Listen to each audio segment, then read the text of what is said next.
Chapter 2. Desire, the starting point of all achievement. The first step toward riches. When Edwin C. Barnes climbed down in Orange, New Jersey, more than 30 years ago, he may have resembled a tramp, but his thoughts were those of a king. As he made his way from the railroad tracks to Thomas A. Edison's office, his mind was at work. He saw himself standing in Edison's presence. He heard himself asking Mr. Edison for an opportunity to carry out that one consuming obsession of his life, a burning desire to become the business associate of the great inventor. Barnes' desire was not a hope. It was not a wish. It was a keen, pulsating desire which transcended everything else. It was definite. The desire was not new when he approached Edison. It had been Barnes' dominating desire for a long time. In the beginning, when the desire first appeared in his mind, it may have been, or probably was, only a wish, but it was no mere wish when he appeared before Edison with it. A few years later, Edwin C. Barnes again stood before Edison in the same office where he first met the inventor. This time his desire had been translated into a reality. He was in business with Edison. The dominating dream of his life had become a reality. Today, people who know Barnes envy him because of the break life yielded him. They see him in the days of his triumph without taking the trouble to investigate the cause of his success. Barnes succeeded because he chose a definite goal, placed all his energy, all his willpower, all his effort, everything back of that goal. He did not become the partner of Edison the day he arrived. He was content to start in the most menial work, as long as it provided an opportunity to take even one step towards his cherished goal. 5 years passed before the chance he had been seeking made its appearance. During all those years, not one ray of hope, not one promise of attainment of his desire had been held out to him. To everyone except himself, he appeared just another cog in the Edison business wheel. But in his own mind, he was the partner of Edison every minute of that time, from the very day he first went to work there. It is a remarkable illustration of the power of a definite desire. Barnes won his goal because he wanted to be a business associate of Mr. Edison more than he wanted anything else. He created a plan by which to attain that purpose, but he burned all bridges behind him. He stood by his desire until it became the dominating obsession of his life and finally a fact. When he went to Orange, he did not say to himself, "I'll try to induce Edison to give me a job of some sort." He said, "No, I will see Edison and put him on notice that I have come to do business with him." He did not say, "Oh, I'll work for a few months, and then if I get no encouragement, I'll just quit and go get a job somewhere else." He did say, "No, I will start anywhere. I will do anything Edison tells me to do, but before I'm through, I will be his associate." He did not say, "I will keep my eyes open for another opportunity in case I fail to get what I want in the Edison organization." No, he said, "There is but one thing in this world that I am determined to have, and that is a business association with Thomas Edison. I will burn all bridges behind me and stake my entire future on my ability to get what I want." He left himself no possible way of retreat. He had to win or perish. This is all there is to the Barnes story of success. A long while ago, a great warrior faced a situation which made it necessary for him to make a decision which ensured his success on the battlefield. He was about to send his armies against a powerful foe whose men outnumbered his own. He loaded his soldiers into boats, sailed to the enemy's country, unloaded soldiers and equipment, then gave the order to burn the ships that had carried them. Addressing his men before the first battle, he said, "You see the boats going up in smoke. That means that we cannot leave these shores alive unless we win. We now have no choice. We win or we perish." They won. Every person who wins in an undertaking must be willing to burn his ships and cut all sources of retreat. Only by doing so can one be sure of maintaining that state of mind known as a burning desire to win, which is essential to success. The morning after the Great Chicago Fire, a group of merchants stood on State Street, looking at the smoking remains of what had been their stores. They went into a conference to decide what if they could rebuild, or leave Chicago and start over in a more promising section of the country. They reached a decision, all except one, to leave Chicago. The merchant who decided to stay and rebuild pointed a finger at the remains of his store and said, "Gentlemen, on that very spot, I'm going to build the world's greatest store, no matter how many times it may burn down." This was more than 50 years ago. The store was built. It stands there today, a towering monument to the power of that state of mind known as a burning desire. The easy thing for Marshall Field to have done would have been exactly what his fellow merchants did. When the going was hard and the future looked dismal, they pulled up and went where the going seemed easier. Mark well this difference between Marshall Field and the other merchants, because it is the same difference which distinguishes Edwin C. Barnes from thousands of other young men who have worked in the Edison organization. It is the same difference which distinguishes practically all who succeed from those who fail.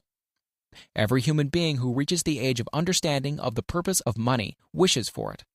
Wishing will not bring riches, but desiring riches with a state of mind that becomes an obsession, then planning definite ways and means to acquire riches, and backing those plans with persistence, which is not recognized failure, will bring riches. The method by which desire for riches can be transmuted into its financial equivalent consists of 6 definite practical steps. These: first, fix in your mind the exact amount of money you desire. It is not sufficient merely to say, "I want plenty of money." First, be definite as to the amount. There is a psychological reason for definiteness, which will be described in a subsequent chapter. Second, determine exactly what you intend to give in return for the money you desire. There is no such reality as something for nothing.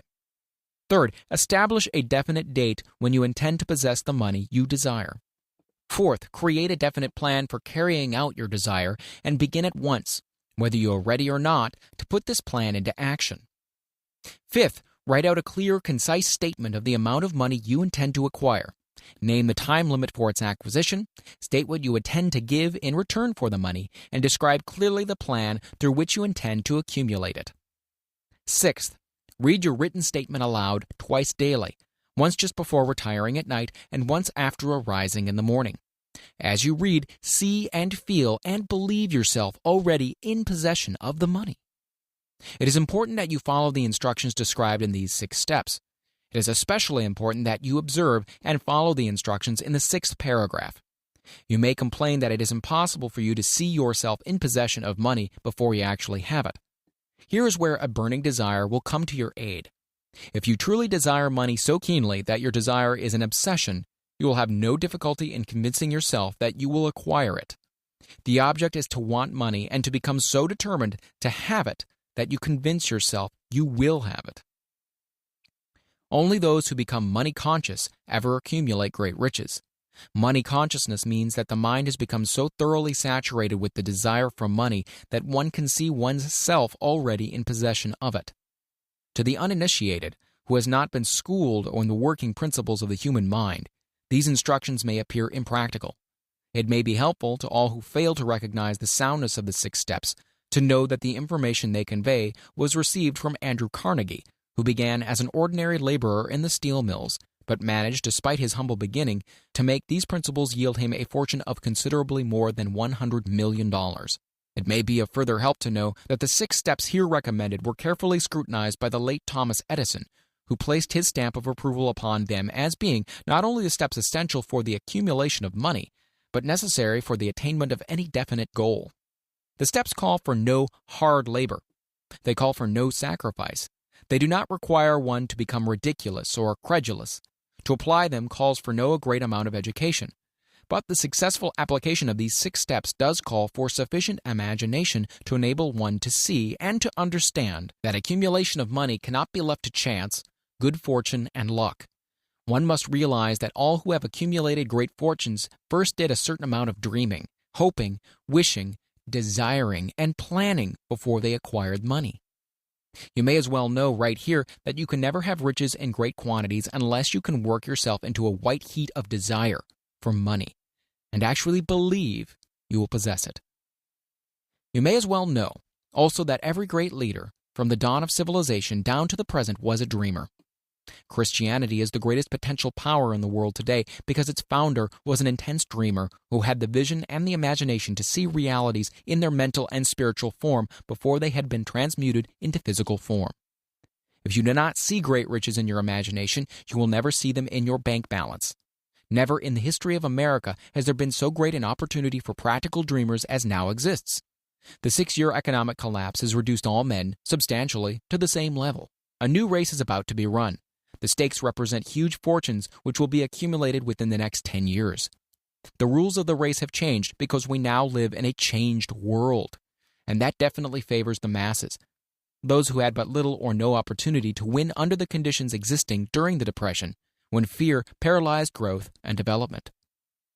We who are in this race for riches should be encouraged to know that this changed world in which we live is demanding new ideas, new ways of doing things, new leaders, new inventions, new methods of teaching, new methods of marketing, new books, new literature, new features for the radio, new ideas for moving pictures. Back of all this demand for new and better things, there is one quality which one must possess to win, and that is definiteness of purpose, the knowledge of what one wants and a burning desire to possess it. The business depression marked the death of one age and the birth of another. This changed world requires practical dreamers who can and will put their dreams into action. The practical dreamers have always been and always will be the pattern makers of civilization. We who desire to accumulate riches should remember the real leaders of the world always have been men who harnessed and put into practical use the intangible, unseen forces of unborn opportunity, and have converted those forces, or impulses of thought, into skyscrapers, cities, factories, airplanes, automobiles, and every form of convenience that makes life more pleasant. Tolerance and an open mind are practical necessities of the dreamer of today. Those who are afraid of new ideas are doomed before they start.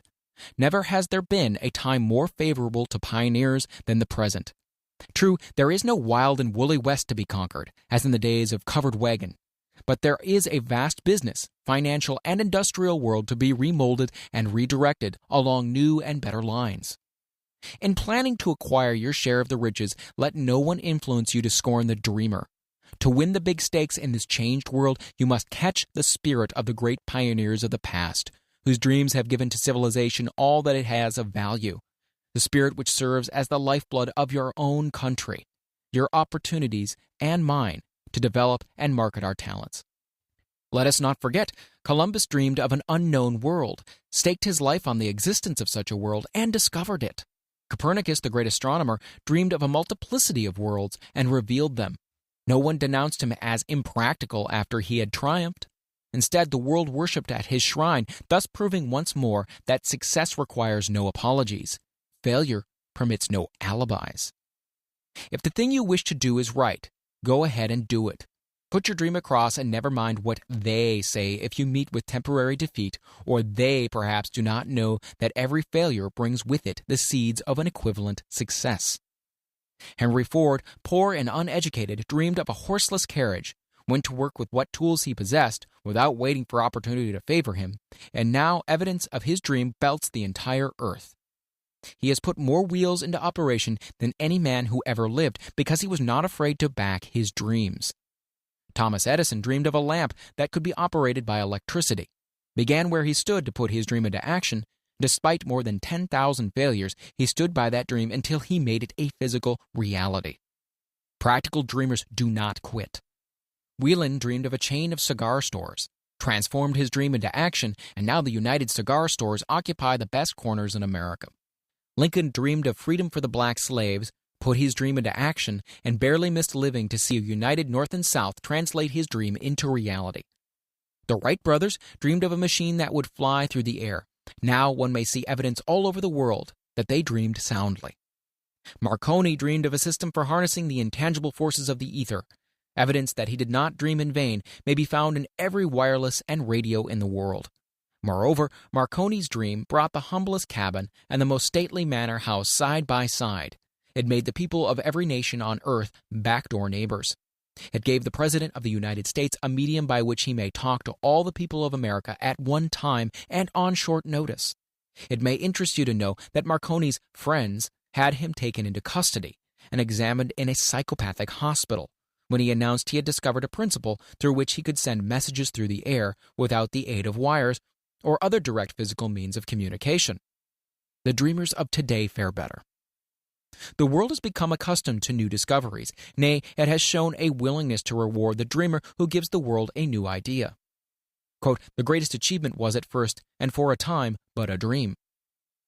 The oak sleeps in the acorn, the bird waits in the egg, and in the highest vision of the soul a waking angel stirs. Dreams are the seedlings of reality. Awake, arise, and assert yourself, you dreamers of the world. Your star is now in the ascendancy. The world of the Depression brought the opportunity you have been waiting for. It taught people humility, tolerance, and open-mindedness. The world is filled with an abundance of opportunity which the dreamers of the past never knew. A burning desire to be and to do is the starting point from which the dreamer must take off. Dreams are not born of indifference, laziness, or lack of ambition. The world no longer scoffs at the dreamer, nor calls him impractical. If you think it does, take a trip to Tennessee and witness what a dreamer president has done in the way of harnessing and using the great water power of America. A score of years ago, such a dream would have seemed like madness. You have been disappointed. You have undergone defeat during the Depression. You have felt the great heart within you crushed until it bled. Take courage, for these experiences have tempered the spiritual metal of which you are made. They are assets of incomparable value. Remember, too, that all who succeed in life get off to a bad start and pass through many heartbreaking struggles before they, quote-unquote, arrive. The turning point in the lives of those who succeed usually comes at a moment of some crisis, through which they are introduced to their other selves. John Bunyan wrote The Pilgrim's Progress, which is among the finest of all English literature, after he had been confined in prison and sorely punished because of his views on the subject of religion.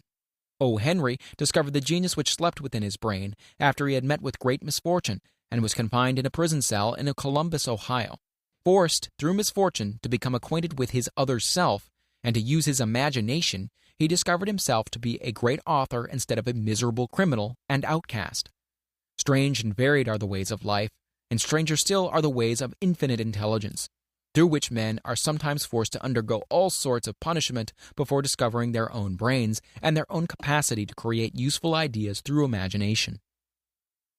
Edison, the world's greatest inventor and scientist, was a quote-unquote tramp telegraph operator. He failed innumerable times before he was driven finally to the discovery of the genius which slept within his brain. Charles Dickens began by pasting labels on blacking pots. The tragedy of his first love penetrated the depths of his soul and converted him into one of the world's truly great authors. That tragedy produced first David Copperfield, then a succession of other works that made this a richer and better world for all who read his books. Disappointment over love affairs generally has the effect of driving men to drink and women to ruin, and this because most people never learn the art of transmuting their strongest emotions into dreams of a constructive nature. Helen Keller became deaf, dumb, and blind shortly after birth. Despite her greatest misfortune, she has written her name indelibly in the pages of the history of the great. Her entire life has served as evidence that no one ever is defeated until defeat has been accepted as a reality. Robert Burns was an illiterate country lad. He was cursed by poverty and grew up to be a drunkard in the bargain. The world was made better for his having lived because he clothed beautiful thoughts in poetry and thereby plucked a thorn and planted a rose in its place. Booker T. Washington was born into slavery, handicapped by race and color. Because he was tolerant, had an open mind at all times on all subjects, and was a dreamer, he left his impress for good on an entire race. Beethoven was deaf. Milton was blind, but their names will last as long as time endures because they dreamed and translated their dreams into organized thought. Before passing to the next chapter, kindle anew in your mind the fire of hope, faith, courage, and tolerance. If you have these states of mind and a working knowledge of the principles described, all else you need will come to you when you're ready for it. Let Emerson state the thought in these words: every proverb, every book, every byword that belongs to thee for aid and comfort shall surely come through open or winding passages. Every friend whom not thy fantastic will, but the great and tender soul in thee craveth, shall lock thee in his embrace. There is no difference between wishing for a thing and being ready to receive it. No one is ready for a thing until he believes he can acquire it. The state of mind must be belief, not mere hope or wish. Open-mindedness is essential for belief. Closed minds do not inspire faith, courage, and belief. Remember, no more effort is required to aim high in life, to demand abundance and prosperity, than is required to accept misery and poverty.